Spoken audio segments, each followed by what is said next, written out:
Pada pertemuan kali ini kita akan membahas penilaian risiko metode kuantitatif ya. Sebelum kita bahas nanti tentunya kita akan mereview dulu ya yang sudah kita bahas minggu lalu, yaitu penilaian risiko dengan metode kualitatif dan juga semi kuantitatif ya. Yang pertama kita bahas adalah penilaian risiko secara kualitatif. Metode ini menganalisa dan menilai suatu risiko dengan cara membandingkan terhadap suatu deskripsi atau uraian dari parameter, peluang, dan akibat yang digunakan. Jadi parameternya, tolak ukurnya adalah peluang dan juga akibat ya dari penilaian risiko kualitatif ini. Untuk rujukannya kita ambil dari Australia New Zealand Standard ya, 4360 tahun 1995 tentang risk management. Nah, berikut adalah metriknya ya, metrik peluang dari Australian New Zealand Standard tahun 95. Ini tingkatannya dari A sampai E ya. A adalah almost certain ya, hampir pasti. Ya, deskripsinya adalah suatu kejadian pasti akan terjadi pada semua kondisi atau setiap kegiatan yang dilakukan. Sebagai contoh ya, ada kabel yang terkelupas. Ya, ini jika dipegang oleh manusia, sudah pasti akan mengakibatkan kecelakaan. Ya, sudah pasti terjadi kecelakaan. Ya, peluangnya pasti terjadi jika kabel terkelupas dipegang. Ya. Nah, ini masuk tingkatan A. Yang B ya, likely atau mungkin terjadi. Ya, deskripsinya, suatu kejadian mungkin akan terjadi pada hampir semua kondisi. Jadi ada genangan air, ya. Terus ada orang melewati genangan air tersebut ya, ini likely ya. Nah, suatu kejadian mungkin akan terjadi ya, pada hampir semua kondisi. Jadi kemungkinan untuk terpleset oleh genangan air itu lebih besar. Selanjutnya adalah moderate atau sedang ya. Ini deskripsinya suatu kejadian akan terjadi pada beberapa kondisi tertentu. Contohnya orang jatuh dari ketinggian ya. Jadi orang yang naik ke ketinggian ya, jatuh dari ketinggian. Ini suatu kejadian akan terjadi pada beberapa kondisi tertentu. Contohnya ya, jika mungkin kondisi cuacanya saat itu sedang anginnya kencang ya, nah ini akan lebih besar peluang terjadinya terjatuh dari ketinggian tersebut. Selanjutnya unlikely ya, atau kecil kemungkinannya. Deskripsinya, suatu kejadian mungkin terjadi pada beberapa kondisi tertentu namun kecil kemungkinan terjadinya. Nah, terjatuhnya pekerja yang sudah menggunakan safety harness atau full body harness ya. Nah, sudah pakai pengaman, kemungkinan untuk terjatuh dari ketinggiannya kecil ya. Masih bisa terjadi. Nah, sebagai contoh APD-nya full body harness ya, mungkin tidak sesuai standar ya, atau kondisinya sudah kurang baik, ya masih bisa mengakibatkan terjatuh. Yang terakhir adalah rare atau jarang sekali. Parameter atau tolak ukur yang kedua adalah akibat atau konsekuensi. Ini tingkatannya mulai dari 1 sampai dengan 5. Yang pertama, tingkatan pertama ada insignifikan atau tidak signifikan. Deskripsinya tidak ada cedera, kerugian materi sangat kecil. Yang kedua adalah minor, memerlukan perawatan P3K, kerugian materi sedang. Yang ketiga adalah moderate atau sedang, memerlukan perawatan medis dan mengakibatkan hilangnya hari kerja, hilangnya fungsi anggota tubuh untuk sementara waktu, kerugian materi cukup besar. Yang keempat adalah mayor, cedera yang mengakibatkan cacat atau hilangnya fungsi tubuh secara total, tidak berjalannya produksi, dan kerugian materinya besar. Yang kelima adalah katastrofi atau bencana menyebabkan kematian dan kerugian materi sangat besar. Ini adalah perimeter yang kedua ya, atau tolak ukur yang kedua pada penilaian risiko kualitatif. Dan pada slide selanjutnya diperlihatkan matriks penilaian risikonya ya. Sebagai contoh kita ambil pekerja yang bekerja di ketinggian ya. Pekerja konstruksi yang sedang melakukan pembangunan gedung lantai 10 ya. Dia bekerja di ketinggian dalam kondisi cuaca angin ya, yang cukup kencang. Baik, kita lihat ya peluangnya ya, bekerja di sektor konstruksi kondisi angin sangat kencang ya. Ini antara 3 sampai 4 ya. Maksudnya untuk peluang B atau C ya. Jadi peluang bekerja jatuh dari ketinggian ya. Tadi bekerja di ketinggian pada kondisi angin yang cukup kencang ya. Peluang jatuhnya adalah B ya, likely ya, mungkin terjadi ya, atau moderate. Suatu kejadian akan terjadi pada beberapa kondisi tertentu ya. Jadi kita keep ya di B atau C, kita pilih yang B. Untuk akibat ya, kita bisa pakai 4 atau 5 tadi, jatuh dari ketinggian lantai 10 ya, cedera, cacat ya, atau menyebabkan kematian yang 5 ya.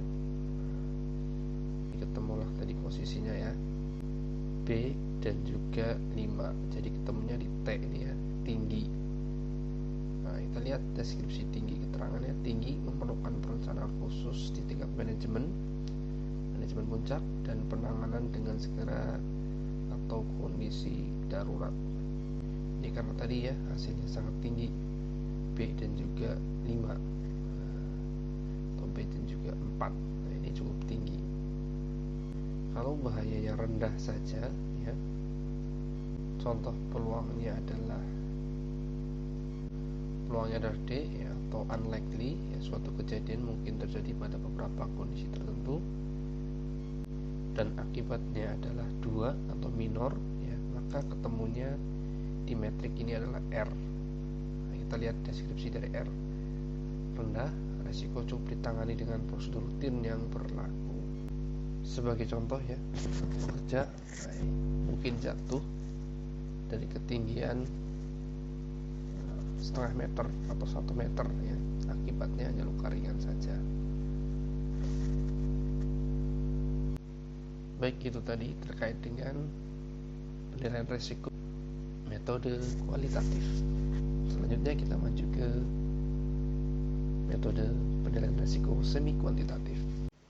Untuk analisa semi kuantitatif ya, metode ini pada dasarnya hampir sama dengan analisa kualitatif ya.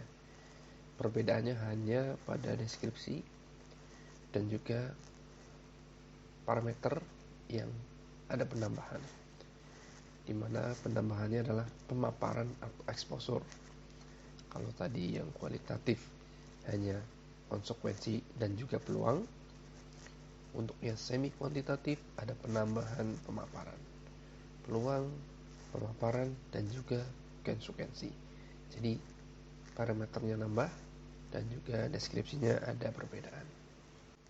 Baik, langsung saja kita masuk ke tabelnya. Ya, di sini diperlihatkan peluang. Ya. Yang pertama adalah peluang. Ya. Ini ada nilainya mulai dari 10, almost certain, hampir pasti. Ya. Ini deskripsinya adalah sangat mungkin akan terjadi. Ya, hampir dipastikan akan terjadi pada semua kesempatan. Ya. Nah, sebagai contoh tadi, ya, ada kabel yang terkelupas ya, terus dipegang sama pekerja. Ini sudah hampir pasti pekerja tersebut akan tersengat listrik ya.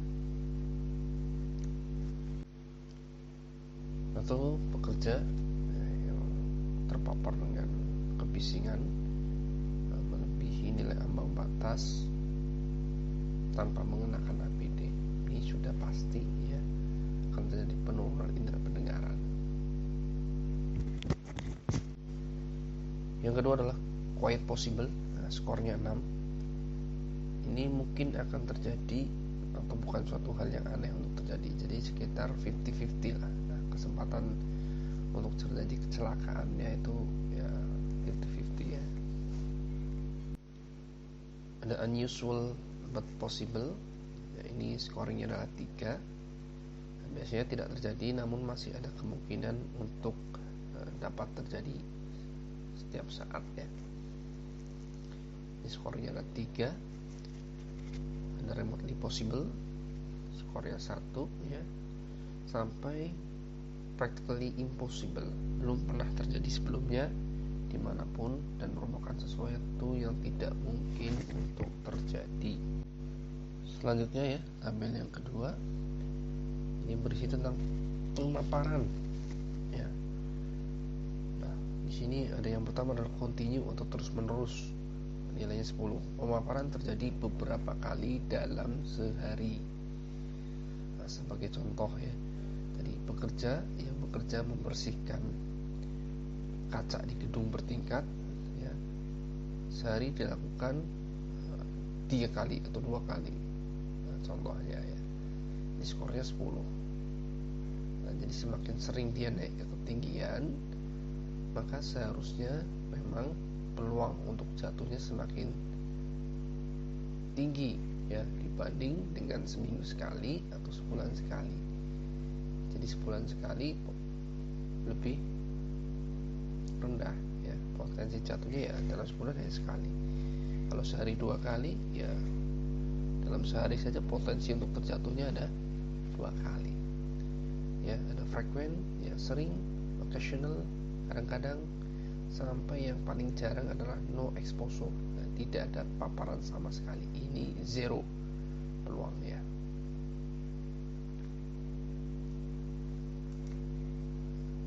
Nah, deskripsi yang terakhir pada metode semi kuantitatif adalah akibat atau konsekuensi, mulai dari katastrofi atau malapetaka. Ini skornya 100 ya, banyak kematian, kerugian sangat besar, atau bisa berhenti total proses produksi di perusahaan.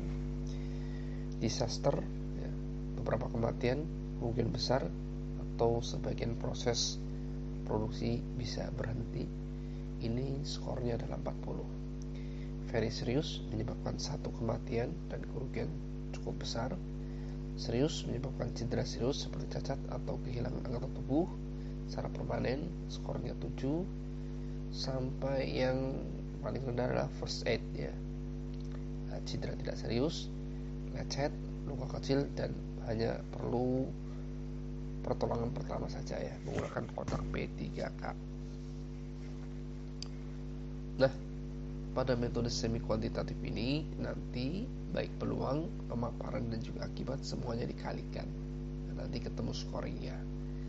Nah, dan setiap skornya nanti ada deskripsinya. Jika skor semuanya telah dijumlah dikalikan adalah di bawah 20, maka resikonya rendah dan bisa diterima. Seperti tadi ya, kemungkinan jatuh dari ketinggian setengah meter, nah ini mungkin resiko rendah atau bisa diterima seperti itu ya.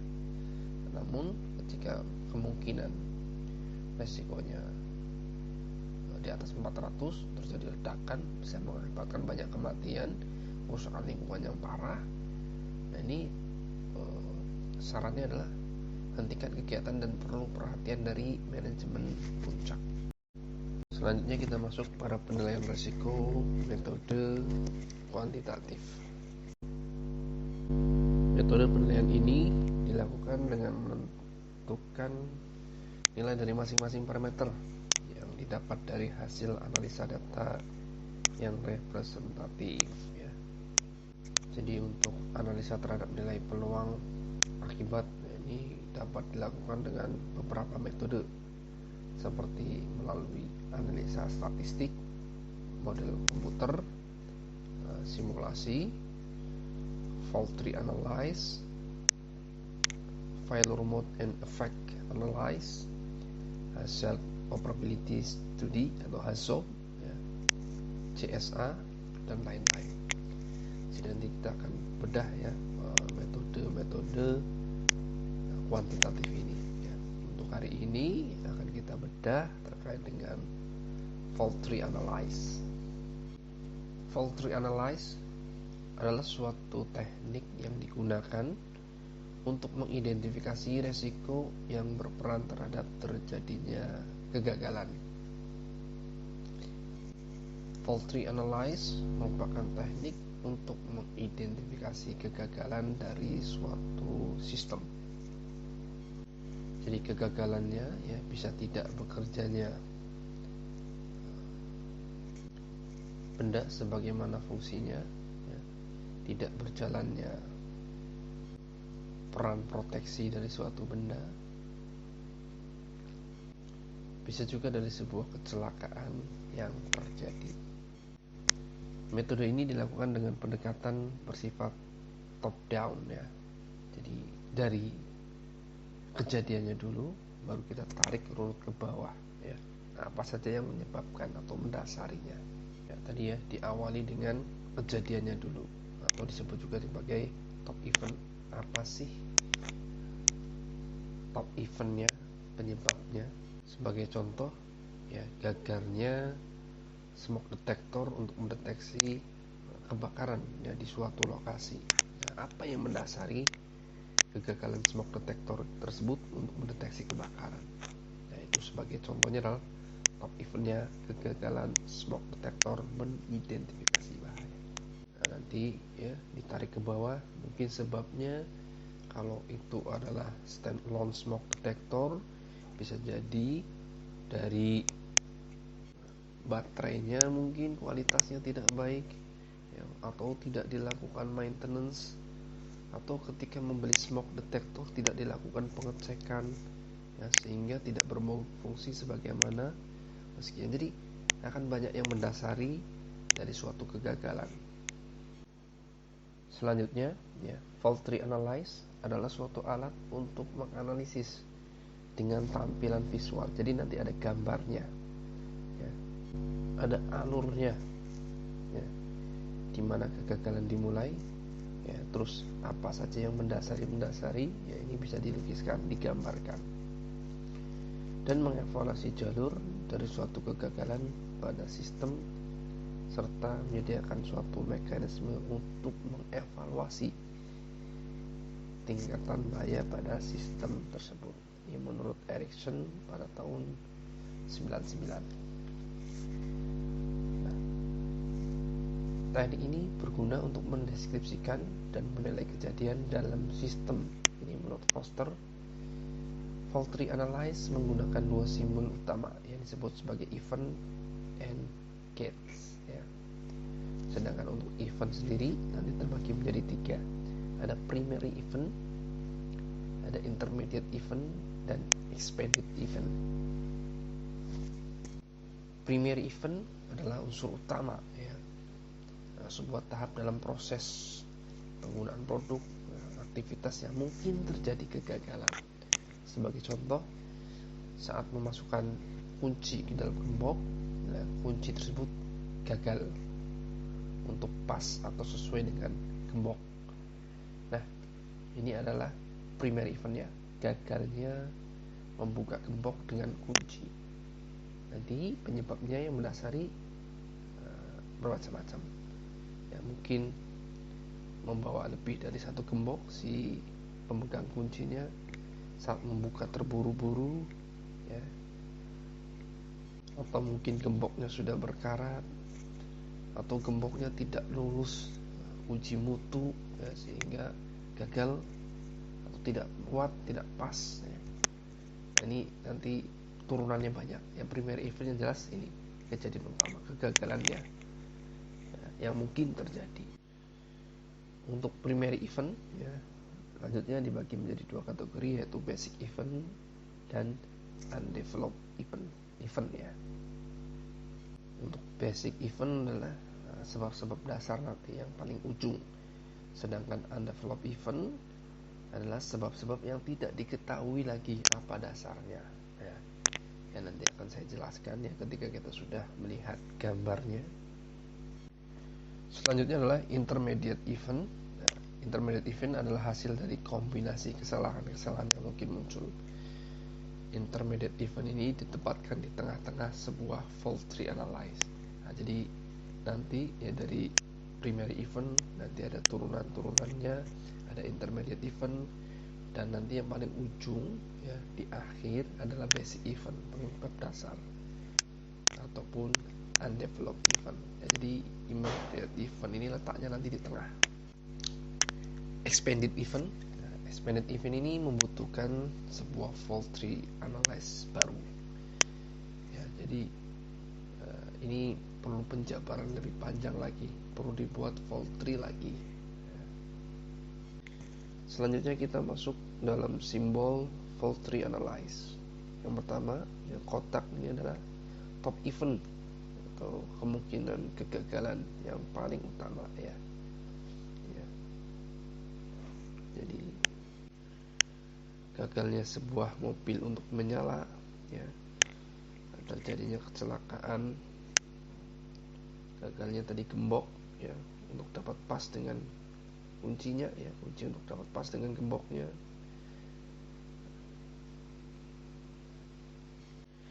terjatuhnya pekerja dari ketinggian ya, banyak lagi nanti ya, ini top eventnya. Nanti ada logic event or, logic event and ya. Ini transfer event ya, ini tadi transfer event ini tadi masuknya ke expanded event. Jadi ini perlu penjabaran lebih panjang lagi, perlu dibuat fault tree analysis tersendiri ya, di bentuknya segitiga. Selanjutnya undeveloped event ya, jadi penyebab yang tidak diketahui ya, informasi lebih lanjut tentang hal itu. Dan yang terakhir bentuk bulat adalah basic event ya, jadi sudah paling dasar ya, tidak ada lagi di bawahannya. Nah, sebagai contoh, mobil jarang dihidupkan, mobil tidak bisa dihidupkan maksudnya ya. Nah, penyebabnya nanti ada kabelnya yang bermasalah ya, kelistrikannya, ada akinya ya yang memang sudah soak.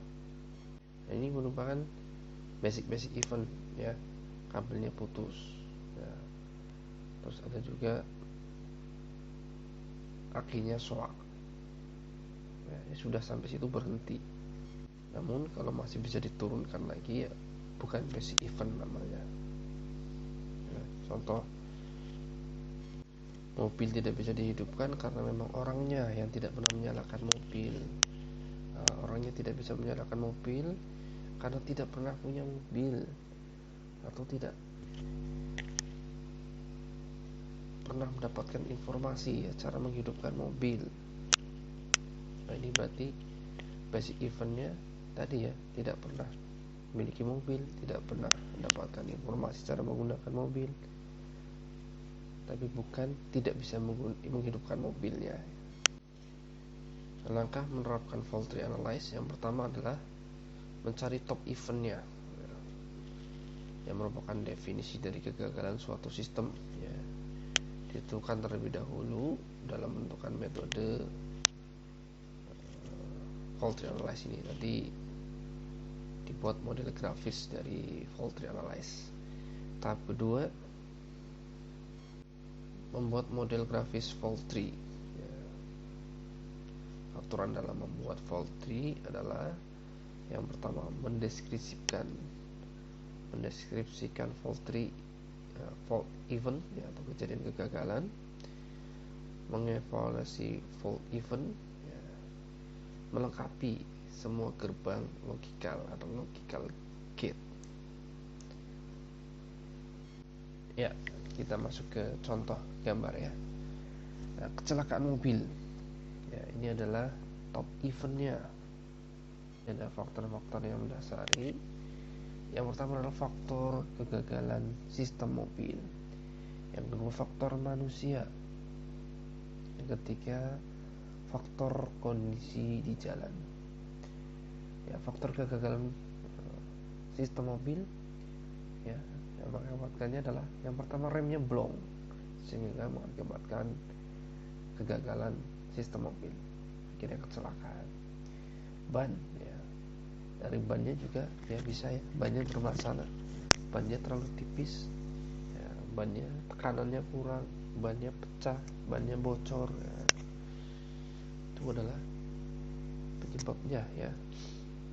Lampu, lupa menyalakan lampu ya, sehingga tidak kelihatan oleh pengendara lain, atau kelistrikan lampunya bermasalah ya. Di bawah itu ada yang bulat ya, tadi rem ya, remnya blong ya.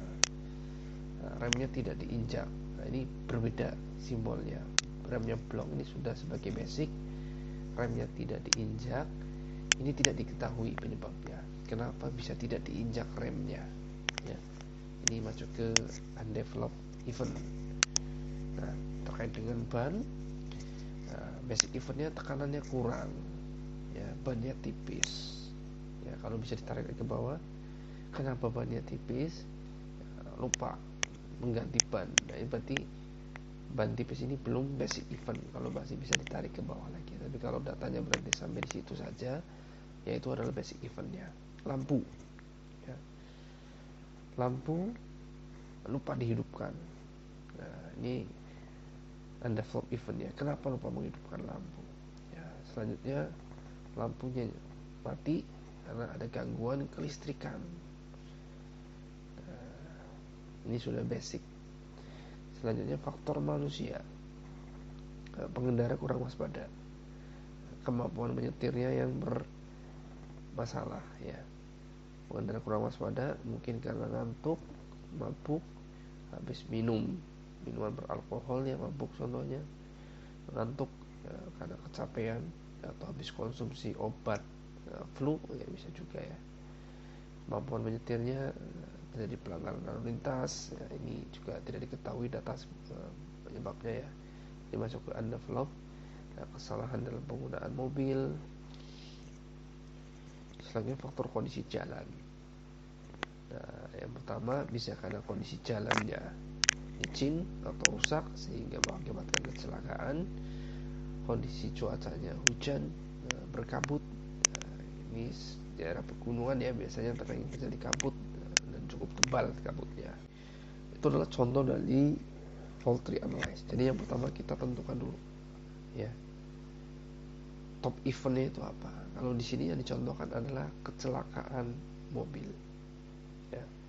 Nanti dicari immediate eventnya apa, faktor kegagalan sistem mobil, faktor manusia, faktor kondisi jalan ya. Nanti sampai di ujung ya, ketemu basic eventnya, blong, tekanan kurang, licin, rusak jalannya, hujan, berkabut, yaitu sebagai basic eventnya. Jadi seperti itu ya tahapan dalam fault tree analysis. Baik ya, mudah-mudahan sudah cukup jelas apa yang saya sampaikan. Namun kembali ya, bila ada pertanyaan terkait dengan materi hari ini ya, boleh ditanyakan di WhatsApp saja ya, di grup WhatsApp boleh ya. Wabillahi taufiq wal hidayah. Assalamualaikum warahmatullahi wabarakatuh.